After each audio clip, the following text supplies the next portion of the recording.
अगर कोई पर्सन या कोई बच्चा जो 7 साल से कम उम्र का है और वो अगर कोई क्राइम करता है तो ऐसे केस के अंदर वो जो बच्चा है उसके ऊपर कोई ऑफेंस का चार्ज लगेगा या नहीं लगेगा, या अगर 7 साल से ज़्यादा है, 12 साल की उम्र का है तो उसके ऊपर कोई चार्ज लगेगा, अगर 12 साल से ज़्यादा है उसके ऊपर कोई चार्ज लगेगा, 12 साल से बाद यानी 16 साल का है उसने कोई ऑफेंस किया होता है तो कोई चार्ज लगता है या नहीं लगता है। और अगर कोई अनसाउंड माइंड बंदा कोई ऐसा एक्ट कर दे अपनी होशो आवाज़ खोकर कोई ऑफेंस करता है तो उसके ऊपर कोई चार्ज लगेगा या नहीं लगेगा। तो आज हम इस वीडियो के अंदर इन सारे डाउट्स के बारे में ही बात करेंगे। मेरा नाम है आयुष, आप देख रहे हैं स्मार्ट एंड लीगल गाइडेंस।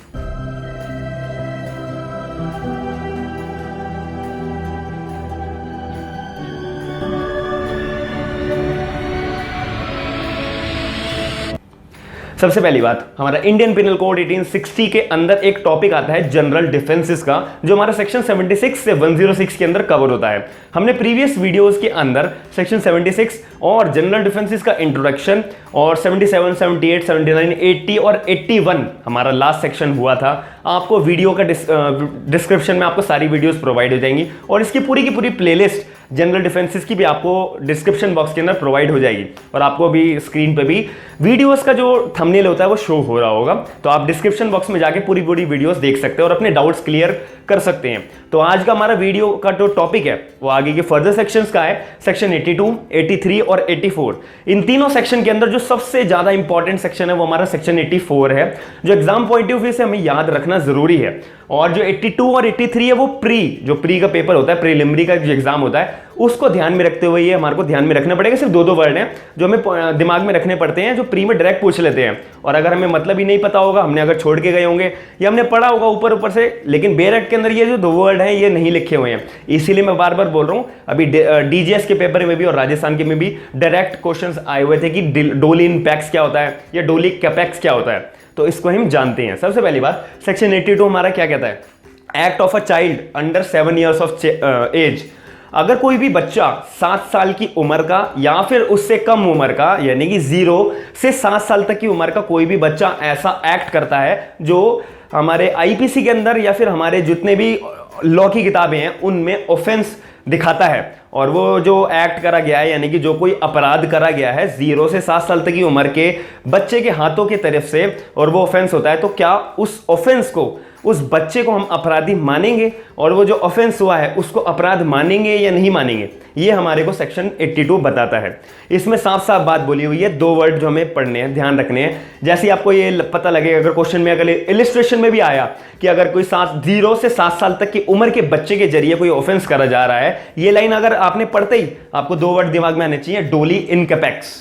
डोली इनकैपेक्स, डोली इनकैपेक्स का मतलब क्या होता है, डोली का मतलब बच्चा 0 से 7 साल तक की उम्र का, क्योंकि हम सेक्शन क्या पढ़ रहे हैं 82 में हमें क्या बता रखी है, सिर्फ 0 से 7 साल तक की उम्र के बारे में। तो एक्स्ट्रा हम सोचेंगे नहीं, बिल्कुल भी पॉइंट टू पॉइंट बात करनी है, एक्स्ट्रा में सोचने की क्या जरूरत है। बेरेक्ट में हमें जब 0 से 7 साल उम्र बोल रखा है तो हम आगे क्यों सोचे, 8 साल का हुआ, 9 साल का हुआ, 10 साल का हुआ, वो हम क्यों सोचे, वो आगे के प्रोविजंस में हमें बता रखी होगी बात तो हम दिमाग में रखेंगे, नहीं बता रखी होगी तो हम जनरल नॉलेज के तौर पे अगर हमें समझना है तो हम उसको बाद में किसी से पूछ लेंगे। लेकिन एग्जाम अगर निकालना है, एग्जाम पॉइंट ऑफ व्यू से हमें ध्यान में रखनी है बात कि क्वेश्चन अगर हमारे पेपर में ये आएगा, ये थोड़ी ना पूछेंगे कि 100 साल का उम्र का कोई आदमी है उसने अगर ये हमारा एक्ट के अंदर लिखा हुआ ही नहीं है तो हम उसमें जाएंगे क्यों।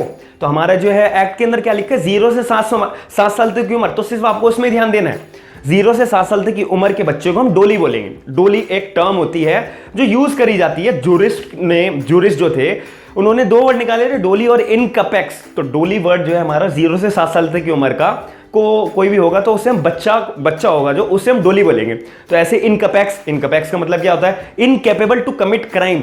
इनकैपेक्स का मतलब वो जो 0 से 7 साल तक की उम्र का बच्चा है भाई, वो इनकेपेबल है क्राइम करने से, उसके अंदर इतनी क्षमता नहीं है कि भाई उसका इतना मेंटल की स्टेबिलिटी नहीं है, उसके दिमाग की इतनी क्षमता नहीं है कि वो कोई भी ऐसा ऑफेंस कर पाएगा, या उसने जो भी कोई ऑफेंस करा है वो सोच समझ के जानबूझ के कराए कि हाँ मेरे मन में इंटेंशन थी।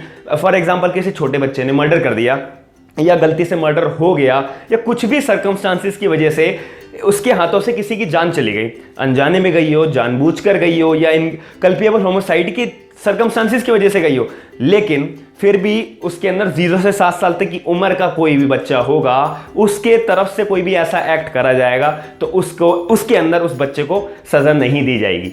सेक्शन 82 के अंदर उस बच्चे को डिफेंस प्रोवाइड मिलेगा कोर्ट की तरफ से और लॉ की तरफ से भी, क्योंकि लॉ के अंदर ये बातें लिखी हुई हैं कि 0 से 7 साल तक की उम्र के कोई भी बच्चे ने अगर ऑफेंस करा है, कोई भी तरीके का ऑफेंस, तो वो उसके अंदर उसे डिफेंस मिलेगा और उसको गिल्टी नहीं माना जाएगा, क्योंकि लॉ ये मानता है, लॉ के लैंग्वेज ये है कि अगर कोई भी 0 से 7 साल का बच्चा कोई ऑफेंस करता है तो हम उसे अपराधी नहीं मानेंगे, क्योंकि उसकी जो मेंटल की स्टेबिलिटी है, मेंटल की जो उसके सोचने की क्षमता है, कुछ एक्शन को करने की क्षमता है, वो इतना सक्षम नहीं होता है, उसमें इतनी क्षमता नहीं होती इतनी ज़्यादा सोचने की कि किसी को जान से मार दो, चोरी कर लो या कोई भी ऑफेंस कर लो। तो इसीलिए आपको एक बात समझ में आनी चाहिए, 0 से 7 साल तक के बच्चे की तरफ से कोई भी अपराध किया जाता है तो वो अपराध नहीं माना जाएगा उस बच्चे के लिए। अगर उस बच्चे के साथ कोई बड़ा इन्वॉल्व है वो अलग बात है, मैंने उसके लिए आपको क्या कहा है, जो एक्ट के अंदर बात लगी सिर्फ आपको सीधी बात सोचनी है, जो एक्ट के अंदर बात लगी सिर्फ उसके बारे में सोचो, एक्स्ट्रा कुछ सोचने की जरूरत नहीं है। तो डोली इनकेपेक्स का मैंने मतलब बता दिया, तो थोड़ा एक्सप्लेनेशन पढ़ लेंगे जो बोर्ड पे लिखी है। चाइल्ड 0 से 7 साल का उम्र का इनकेपेबल टू कमिट क्राइम, क्योंकि उसका गिल्टी माइंड नहीं होता है। लॉ ये मानता है कि बंदे ने क्राइम करा है, लेकिन गिल्टी माइंड हम नहीं मानेंगे, बिल्कुल भी नहीं मानेंगे, बल्कि मन में बंदे के हो ना हो हम गिल्टी माइंड मानेंगे ही नहीं। तो ये लॉ हमारे को बताता है, और गिल्टी माइंड नहीं है तो ऑफेंस भी नहीं होगा। पूरा का पूरा आईपीसी हमारा सिर्फ गिल्टी माइंड के ऊपर ही तो है, मेंस रिया के ऊपर ही तो है कि बंदे की मन में धारणा क्या आ रही है कि मेरे को जान से मारना ही मारना है या नहीं मारना ही मारना है, या गलती से मार दिया या फिर जानबूझ के कुछ प्लानिंग करके मारा, ये सब क्या है, धारणा की है। तो गिल्टी माइंड ही तो मन में आता है, उसी की वजह से क्राइम में कन्वर्ट हो जाता है, आपका मेंस रिया क्राइम के अंदर कन्वर्ट हो जाती है। तो आपको 82 सेक्शन समझ में आ गया, सिंपल है, वो तो मैंने आपको बहुत अच्छे से एक्सप्लेन करा है, इसलिए थोड़ा सा आपको लंबा नजर आ रहा होगा, लेकिन सिंपल बात क्या है, कोई भी 0 से 7 साल की उम्र के बच्चे की तरफ से कोई भी क्राइम हो रहा होगा उसको हम क्राइम नहीं मानेंगे, ऐसा हमारा सेक्शन 82 के अंदर उस बच्चे को डिफेंस मिलेगा। बात खत्म।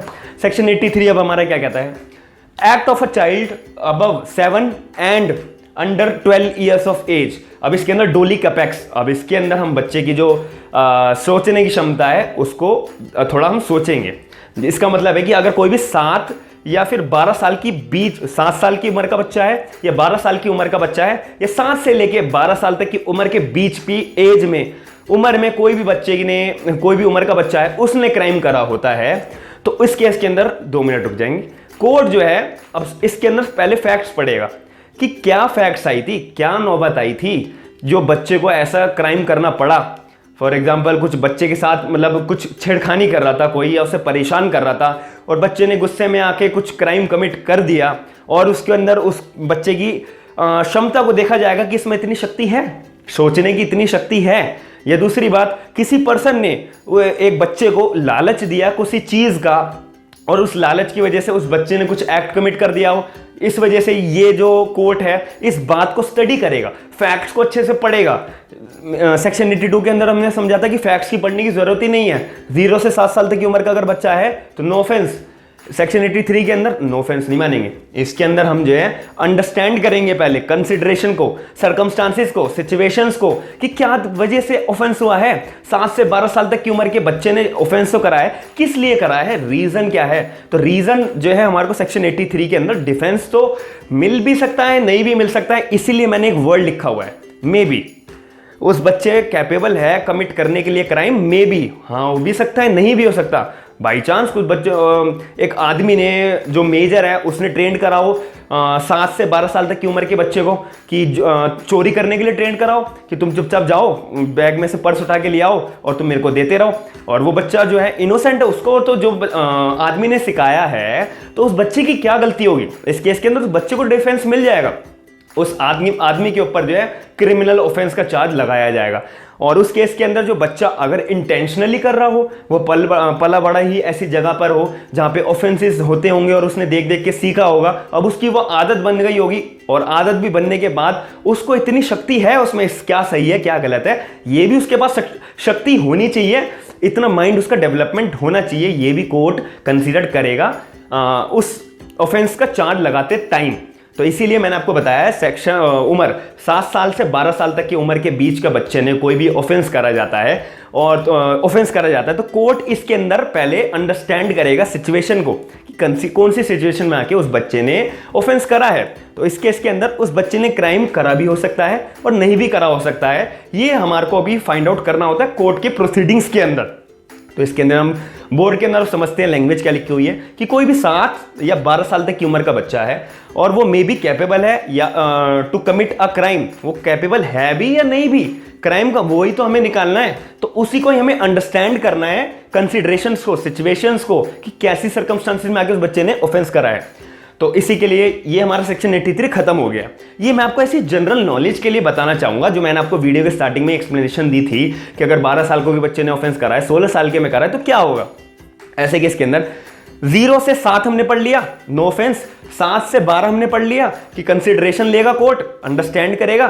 फिर 12 के बाद क्या, यानी कि 12 से 16 साल तक की उम्र को कोई भी बच्चा होगा तो ऐसे केस के अंदर जो है जुवेनाइल जस्टिस बोर्ड का एक्ट उसके ऊपर, बच्चे के ऊपर लगाया जाएगा और कोई अंडरस्टैंडिंग का रह जाएगा। कोर्ट नहीं समझेगा कि बच्चे की पहले अंडरस्टैंडिंग जो है देखी जाएगी कि वो कर भी सकता है, नहीं भी कर सकता, इतनी क्षमता है या उसको कोई सिखा रहा था, ये बिल्कुल कोर्ट नहीं मानेगा। कोर्ट अब मान लेगा कि 12 से 16 साल तक उम्र का बच्चा हो गया, अब इसके अंदर इतनी शक्ति आ गई है कि मैं पहचानूंगा क्या सही है क्या गलत है, मैंने ऐसा करा तो भाई ये तो ऑफेंस है, मेरे पे चार्ज लग सकता है, मैं जेल जा सकता हूं, और अगर मैंने ऐसा नहीं करा तो मैं जेल जाने से बच जाऊंगा। तो ऐसे केस के अंदर कोर्ट ये मान लेता है कि 12 से 16 साल तक की उम्र का जो बच्चे की एज है उसमें बच्चे के ऊपर ये नहीं देखा जाएगा कि कर भी सकता है या नहीं भी। बच्चे ने करा है, इंटेंशनली कराओ अनइंटेंशनली कराओ, करा है तो करा है। इस केस के अंदर इसको जुवेनाइल जस्टिस बोर्ड के एक्ट के अंदर दोषी ठहराया जाएगा, अपराध के तौर पे आपराधिक उस पे दोषी ठहराया जाएगा और उसके ऊपर जेल उसको होगी जुवेनाइल जस्टिस बोर्ड के एक्ट के तौर पे, मैं बार बार बोल रहा हूँ। और इसके बाद अब 16 उम्र के बाद अब कोई भी बंदा जो 16 साल का है या 16 साल से उम्र का, 16 साल की उम्र से ज़्यादा उम्र का बच्चा है, 18 साल का है, 17 साल का है, 16 साल का है, 16.5 साल का है, कोई भी उम्र का है 16 साल तक या उससे ज़्यादा, तो उसके ऊपर आईपीसी लागू हो जाएगी। सिंपल बात। 0 से 7 नो ऑफेंस, 7 से 12 कंसिडरेशन देखी जाएगी, 12 से 16 जुवेनाइल जस्टिस बोर्ड का एक्ट का वो एक्ट लगेगा, और 16 या फिर 16 साल की उम्र के बाद आईपीसी लगेगी। आज की वीडियो का हमारा आखिरी सेक्शन जो बहुत इंपॉर्टेंट सेक्शन है, वीडियो के स्टार्टिंग में मैंने आपको बताया था बहुत इंपॉर्टेंट सेक्शन है। क्या कहता है section 84? Act of a person of unsound mind.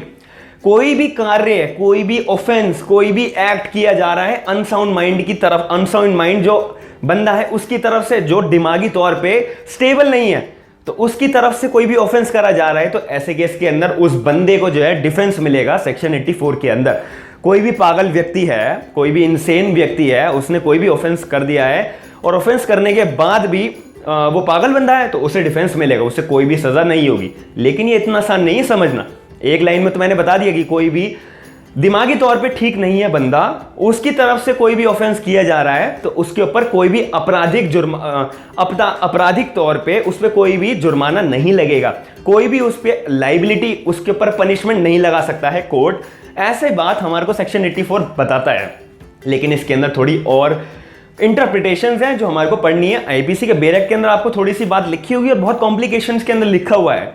तो लेकिन मैंने आपको, जो हमारी वीडियोस देखते हैं रेगुलरली, उन्हें पता होगा कि हम जो है बिल्कुल ही कंसाइज फॉर्म में, कंपाइल्ड फॉर्म के अंदर एक एक बात लिखते हैं और विद केस लॉज बताते हैं जो रेलेवेंट होता है एग्जाम पॉइंट ऑफ व्यू से ही।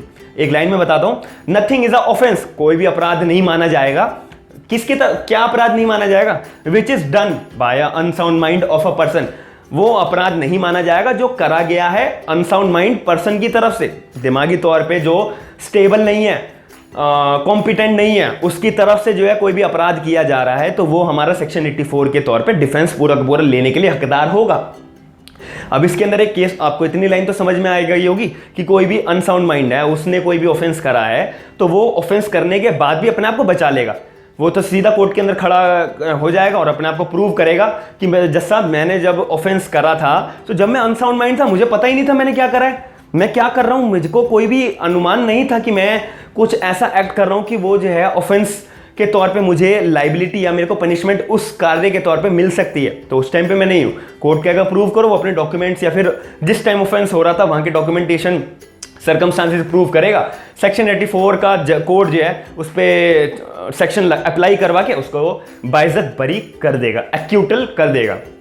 अब इसके अंदर मैंने कहा था स्टार्टिंग में अभी कि इतना आसान नहीं है, थोड़ा सा हम और समझते हैं।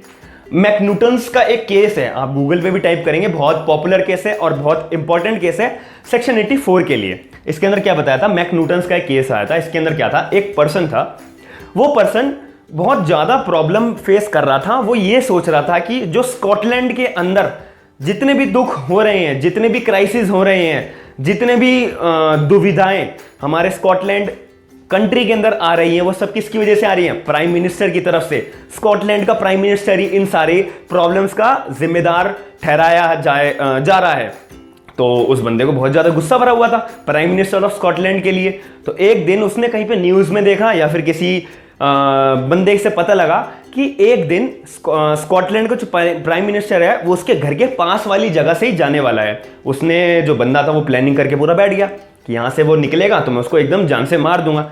अब गाड़ी वहां से निकली और जो गाड़ी में बंदा बैठा था उसने उस पर अटैक करा।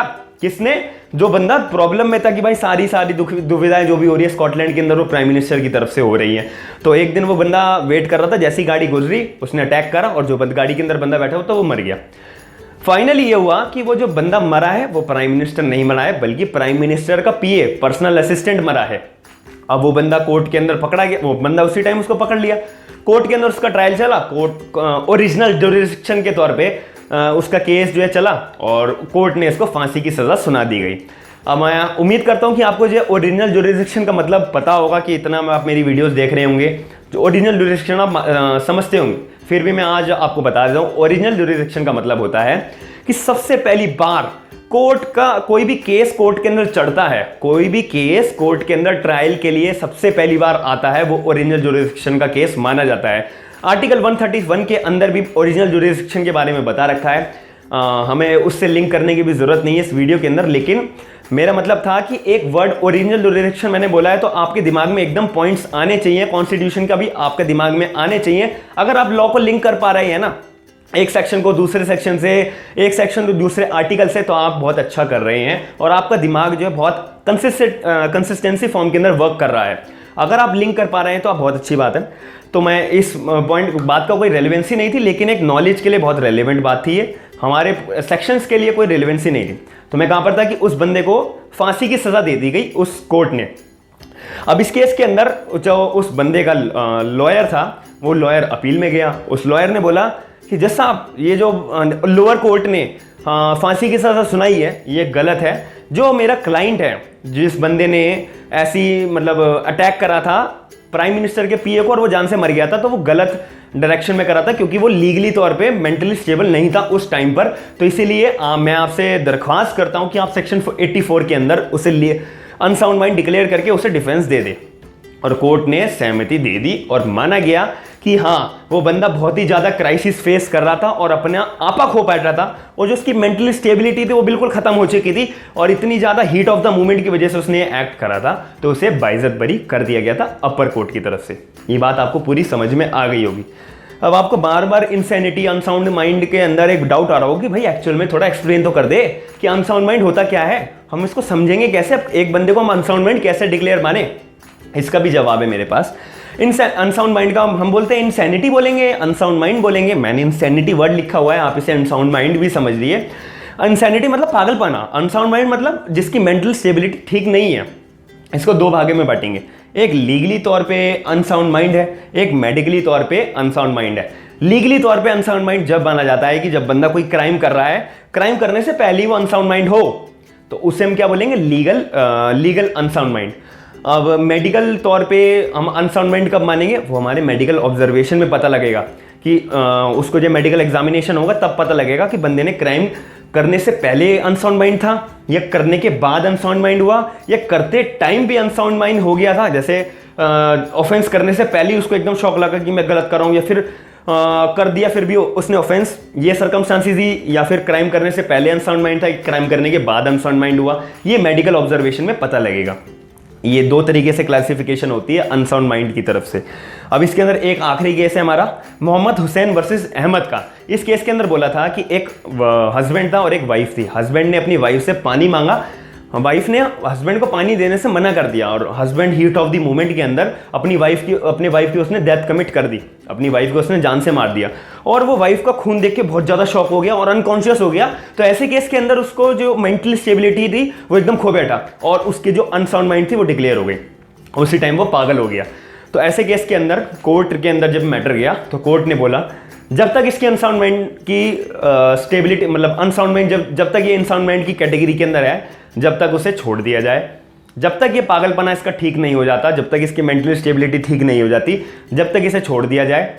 जैसे ही ये मतलब फिट हो जाएगा, साउंड माइंड हो जाएगा और ये सैनिटी के अंदर आ जाएगा, ये बिल्कुल फिट हो जाएगा, दुरुस्त हो जाएगा, तंदुरुस्त हो जाएगा, जब इसके ऊपर चार्ज लगाएंगे। आपके दिमाग में कंफ्यूजन आनी चाहिए, हम 84 के अंदर पढ़ रहे हैं कि बंदे ने अनसाउंड माइंड की कैटेगरी में कोई ऑफेंस करा है तो सेक्शन 84 के अंदर उसे डिफेंस मिलेगा। लेकिन आप थोड़ा प्रैक्टिकल बेस में सोचो ना, बंदे ने अपनी वाइफ का मर्डर कर दिया, जब उसने मर्डर करा जब तो वो ठीक था, मर्डर करने के बाद उसको जो है शॉक लगा, जब वो अनसाउंड माइंड हो गया तो भाई उसने मर्डर करने के बाद शॉक लगा है ना, तो मर्डर करने से पहले उसे सोचना चाहिए था। तो जब तक उसकी इंसैनिटी जो है, अनसाउंड माइंडनेस जो है वो ठीक होगी, जब वो ठीक होगा जब कोर्ट जो है दोबारा उसके ऊपर मर्डर का चार्ज लगाएगा, क्योंकि तुमने अपनी वाइफ का मर्डर करा है जब तुम पागल होने से पहले तुमने अपने हाथों से मर्डर करा था। तो इस केस के अंदर तुम्हारे पे सेक्शन 302 का चार्ज लगेगा।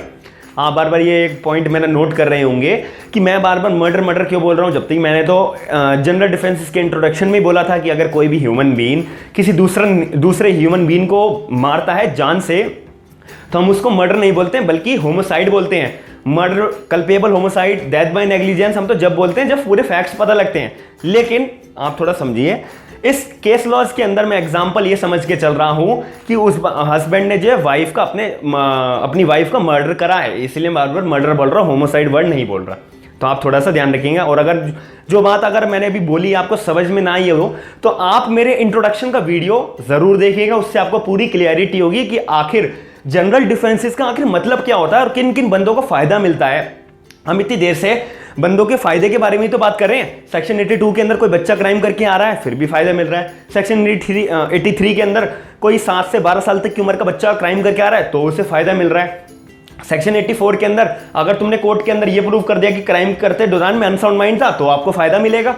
तो फायदा ही है। तो ये जो अपराध के अंदर फायदा मिलने वाली बात है ये हमारे को जनरल डिफेंसेस के अंदर बताता है। लेकिन ये फायदा भी जब भी मिलेगा जब आप बोनाफाइड हैं, गुड फेथ में आपने कोई भी एक्ट करा हो। तो आज का लेक्चर, आज का सेशन हम खत्म करते हैं। मैं उम्मीद करता हूं कि आपको आज की वीडियो के अंदर एक एक पॉइंट सेक्शन 92, 83 एंड 84 की बातें बिल्कुल समझ में आई होंगी।